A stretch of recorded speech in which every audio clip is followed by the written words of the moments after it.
আমার স্বামী পেশায় একজন ট্যাক্সি চালক ছিলেন। আমার স্বামীর নাম রাজু। তিনি যে মালিকের ট্যাক্সি চালাতেন সে ভদ্রলোকের বয়স ৫০-এর কাছাকাছি হবে, কিন্তু তিনি কেন যে বিয়ে করেননি তা আমাদের জানা ছিল না। তবে তিনি মানুষের খুব উপকার করতেন, এমনকি আমাদেরও তিনি বিভিন্ন সময় টাকা পয়সা দিয়ে সাহায্য করেছেন। আমার স্বামী তো চৌধুরী সাহেবকে তার জীবনের সবকিছু ভাবতেন। মনে মনে তাকে ঈশ্বরের আসনে বসিয়েছিলেন, কারণ তার মতে চৌধুরী সাহেব না থাকলে হয়তো তাকে ভিক্ষা করে জীবন কাটাতে হতো। এই কথাগুলো আমি বিয়ের পরেই আমার স্বামীর মুখে শুনেছিলাম। আমার নাম ঋতু। আমি দেখতে বেশ সুন্দরী ছিলাম। আমার স্বামী আমাকে খুব ভালোবাসতেন এবং সবসময় আমাকে হাসিখুশি রাখার জন্য তার চেষ্টার কোনো কমতি ছিল না। একদিন আমার স্বামীর মালিক চৌধুরী সাহেব আমাদের দুজনকে রাতে তার বাড়িতে শাহী ভোজের জন্য আমন্ত্রণ জানালেন। বলতে গেলে সেই রাতে শুধু আমি আর আমার স্বামীই আমন্ত্রিত ছিলাম। আমরা তো খুব আনন্দের সঙ্গেই সেদিন রাতে মালিকের বাড়িতে খেতে গিয়েছিলাম। সেখানে গিয়ে এত খাবারের আয়োজন দেখে আমি বিশ্বাসই করতে পারছিলাম না যে আমাদের ভাগ্যেও কখনো এত সুখ আসতে পারে। মালিক আমাদের সঙ্গে বসেই রাতের খাবার খেলেন, কিন্তু খাবার খেতে খেতেই হঠাৎ করে আমার স্বামী জ্ঞান হারিয়ে ফেলেন। আমার স্বামীর অজ্ঞান হয়ে যাওয়ার পর সেই রাতে মালিক আমার সঙ্গে জোর করে, আমার স্বামী একজন সাধারণ ট্যাক্সি চালক হলেও তিনি দেখতে খুবই সুদর্শন ছিলেন, আর আমিও দেখতে কোনো অংশে কম ছিলাম না। আমার গায়ের রং ছিল দুধে আলতা। গরিব পরিবারে জন্ম হলেও আমি ছিলাম অপরূপ সুন্দরী। আমাদের বিয়ের পর আমার স্বামীর জীবনে অনেক উন্নতি হতে শুরু করেছিল। বিয়ের পর থেকেই স্বামীর মুখে মালিকের অনেক প্রশংসা শুনতাম। তিনি বলতেন মালিক নাকি সব গরিব দুঃখী মানুষকে অকাতরে সাহায্য করেন। এমনকি আমাদের থাকার জন্য চৌধুরী সাহেব তার বাড়ির পেছনের বিশাল গেস্ট হাউসটাও ছেড়ে দিয়েছিলেন। এমন নয় যে আমার স্বামীর নিজের কোনো বাড়ি ছিল না, তার একটা ছোট মাটির বাড়ি ছিল গ্রামে। কিন্তু আমাদের বিয়ের পর আমাকে দেখার পরেই কেন জানি মালিক আমার স্বামীকেই প্রস্তাবটা দেন। আমাদের বিয়ের পর সেদিনই আমার স্বামী আমাকে প্রথমবার মালিকের বাড়িতে নিয়ে গিয়েছিলেন তার সঙ্গে পরিচয় করিয়ে দেবার জন্য। আমাকে দেখার পর চৌধুরী সাহেব আমার স্বামীকে বলেছিলেন, রাজু, তুই তো এখন সংসারী হয়েছিস, তোর দায়িত্ব বেড়েছে। আমি চাই না তোর কোনো কষ্ট হোক। আমি তোকে নিজের ছোট ভাইয়ের মতোই দেখি। তাই আজ থেকে তুই তোর স্ত্রীকে নিয়ে আমার বাড়ির পেছনে গেস্ট হাউসে থাকবি। ওটা তো খালিই পড়ে আছে। আমার স্বামী প্রথমে লজ্জায় মালিকের এই বড় প্রস্তাবে রাজি হচ্ছিলেন না। আসলে আমরা দুজনেই মালিকের এমন অপ্রত্যাশিত প্রস্তাবে কিছুটা ঘাবড়ে গিয়েছিলাম, তাই প্রথমে রাজি হতে পারছিলাম না। কিন্তু তখন মালিক আমার স্বামীর সামনে আমার গালে আলতো করে হাত রেখে বললেন, দেখো ঋতু, তোমার স্বামী রাজুকে আমি নিজের ছোট ভাইয়ের মতোই স্নেহ করি। আমি কি তোমাদের জন্য এইটুকুও করতে পারি না? তোমরাই তো আমার সব। আর শোনো ঋতু, তোমার যদি কোনো রকম অসুবিধা হয় তুমি নিঃসংকোচে আমাকে জানাবে। আর রাজু যদি তোমাকে কখনো কোনো কষ্ট দেয় তাহলে আমাকে এসে বলবে, আমি ওকে ঠিক শুধরে দেব। মালিকের এই আন্তরিক কথা শুনে আমরা তিনজনে একসঙ্গে হেসে উঠেছিলাম। তখন আমি মালিককে বলেছিলাম, চৌধুরী সাহেব, এই জন্যই তো আমার স্বামী আপনাকে এত শ্রদ্ধা করে এবং এত সুনাম করে। আজ আমি নিজের চোখেই তার কারণ দেখতে পেলাম। আমার কথা শুনে আমার স্বামী আমাকে বললেন, রিনা, মালিকের পায়ে হাত দিয়ে প্রণামটা তো করো। আমি স্বামীর কথা শুনে আনন্দের সঙ্গে মালিকের পায়ে হাত দিয়ে প্রণাম করলাম। মালিকের কথা মতোই এর ঠিক দুদিন পর আমরা তার বাড়ির পেছনের গেস্ট হাউসে চলে এসেছিলাম। আমি আর আমার স্বামী দুজনেই গ্রাম থেকে শহরে এসেছিলাম, তাই শহরে এসে চৌধুরী সাহেবের এত বড় গেস্ট হাউস দেখে আমার সবকিছুই স্বপ্নের মতো মনে হচ্ছিল। কারণ ছোটবেলা থেকে তো মাটির বাড়িতে থেকেই বড় হয়েছি এবং অনেক অভাব অনটন দেখেছি। তাই স্বামীর সঙ্গে মালিকের গেস্ট হাউসে এসে আমি অত্যন্ত খুশি ছিলাম।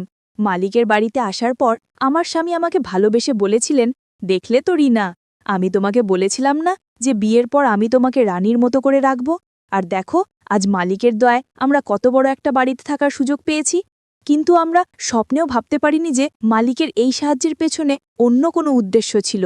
তার ভেতরের খারাপ উদ্দেশ্যটা আমরা প্রথমে বুঝতে পারিনি। আমরা দুজন তো মালিককে একজন দয়ালু এবং মহৎ মানুষ মনে করতাম, কিন্তু তিনি যে আড়ালে অনেক নোংরা কাজ করতেন সেটা আমি অনেক পরে জানতে পেরেছিলাম।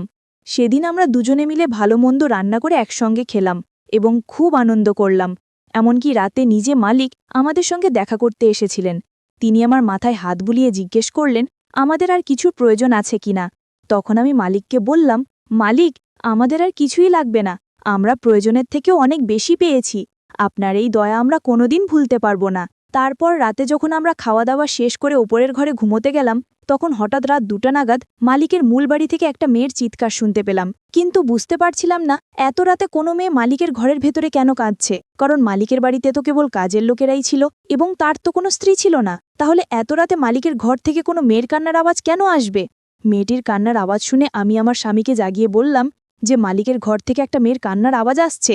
আমার স্বামী তখন বললেন, তোমাকে ওসব নিয়ে ভাবতে হবে না, তুমি চুপচাপ ঘুমিয়ে পড়ো, ওদিকে মন দেবার কোনো দরকার নেই।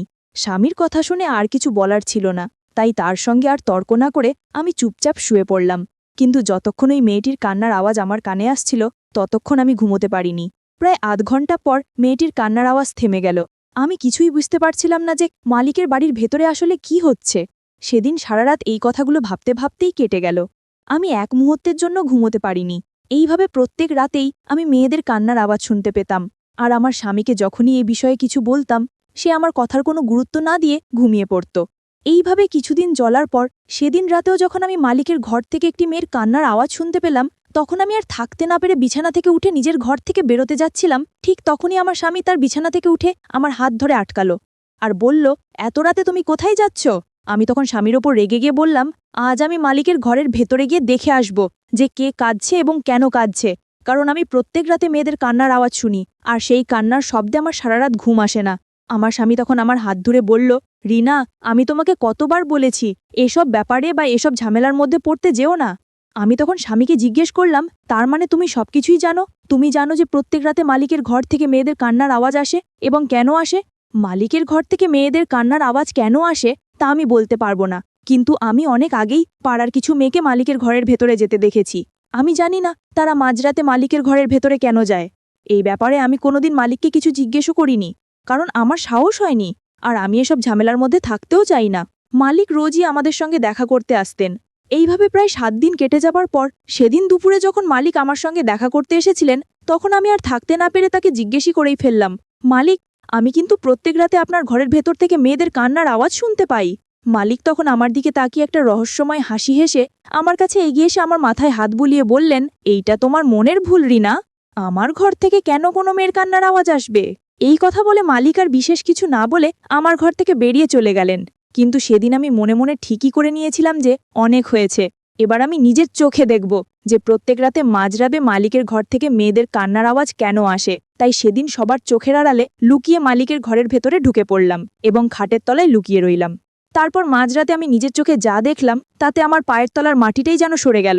আসলে মাঝরাতে একজন লোক তার স্ত্রীকে মালিকের ঘরের ভেতরে রেখে গেল। মেয়েটি তার স্বামীর হাতে পায়ে ধরে অনেক কান্নাকাটি ও কাকুতি মেনতি করছিল যাতে তাকে মালিকের কাছে রেখে না যায়, কিন্তু লোকটা নিজের চোখের জল ফেলতে ফেলতে তার স্ত্রীকে সেখানে রেখে মালিকের ঘর থেকে বেরিয়ে গেল। কিছুক্ষণ পরে মালিক ঘরের ভেতরে এলেন। আমি খাটের তলা থেকে সবকিছু লুকিয়ে দেখছিলাম। মালিক যখন ঘরের ভেতরে এলেন তখন মেয়েটি তার পায়ে ধরে কান্নাকাটি শুরু করে দিল এবং বলল, মালিক, দয়া করে আমার সর্বনাশ করবেন না, আমাকে যেতে দিন। তখন মালিক মেয়েটির দিকে এগিয়ে গিয়ে বললেন, বেশি নাটক করতে হবে না তোর, আমি তোর স্বামীর কাছ থেকে 1,00,000 টাকা ধার নিয়েছিলাম, আর 1 বছর হয়ে গেলেও সেটা এখনো শোধ করতে পারেনি। আমি তাকে 6 মাসের সময় দিয়েছিলাম, তাই এখন বেশি নাটক না করে আমার কথা শোন। এরপর মালিক যখন মেয়েটির হাত ধরে নিজের দিকে টানছিলেন তখন মেয়েটি অনেক জোরে জোরে কাঁদতে কাঁদতে মালিকের কাছে মিনতি করছিল, কিন্তু মালিক তার কোনো কথাতেই কান দিলেন না। সেদিন আমি মালিকের আসল রূপটা দেখেছিলাম। আসলে তিনি গরিবদের টাকা দিয়ে সাহায্য করার নামে তাদের স্ত্রী ও মেয়েদের উপর নিজের নোংরা ইচ্ছা পূরণ করতেন, যে সত্যিটা আমি বা আমার স্বামী কেউই জানতাম না। মালিক যখন মেয়েটিকে জোর করে নিয়ে যাচ্ছিলেন তখন আমি আর সহ্য না করতে পেরে বিছানার নিচ থেকে বেরিয়ে এসে মালিকের সামনে দাঁড়িয়ে পড়লাম। মালিক আমাকে দেখে চমকে গিয়ে মেয়েটির হাত ছেড়ে দিলেন, আর সেই সুযোগে মেয়েটি সেখান থেকে পালিয়ে গেল। তারপর আমি মালিককে বললাম, ছি, আমি তো আপনাকে একজন ভালো মানুষ মনে করতাম, কিন্তু আপনি এতটা নোংরা এবং নিচু মনের মানুষ আমি স্বপ্নেও ভাবতে পারিনি। আপনি গরিব মানুষদের সাহায্য করার নামে তাদের স্ত্রী ও মেয়েদের সঙ্গে এই ধরনের ঘৃণ্য আচরণ করেন। মালিক তখন হঠাৎ করে আমার হাত চেপে ধরে আমার চোখের দিকে তাকিয়ে বলল, রিনা, আমি তোমাকে অনেক ভালোবাসি।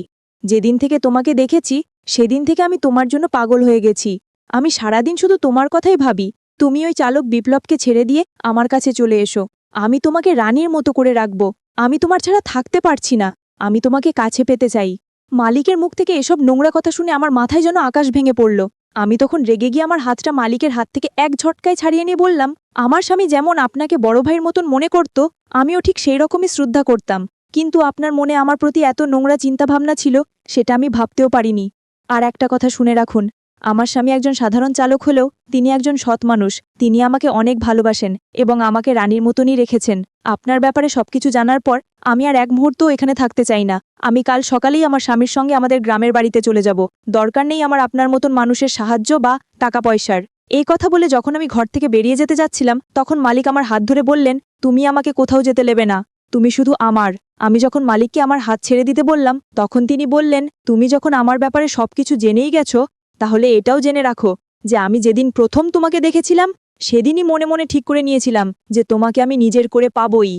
মালিক যখন আমার হাত ছাড়ছিলেন না ঠিক তখনই আমার স্বামী অন্য দরজা দিয়ে ভেতরে এসে মালিকের হাতটা আমার হাত থেকে জোর করে ছাড়িয়ে দিলেন এবং বললেন, আমি আপনাকে বিশ্বাস করে অনেক বড় ভুল করেছি, আর আপনি যদি আমাদেরকে এখান থেকে যেতে না দেন তাহলে আপনিও কিন্তু অনেক বড় ভুল করবেন, কারণ আমি অনেক আগেই পুলিশকে ফোন করে দিয়েছি।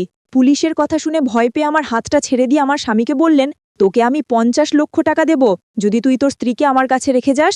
আমার স্বামী তখন মালিকের দিকে তাকিয়ে মুচকি হেসে বললেন, মালিক 50 লক্ষ কেন, 10 কোটি টাকা দিয়েও সত্যিকারের ভালোবাসা কখনো কেনা যায় না, তাই আমাকে টাকার লোভ দেখে কোনো লাভ নেই।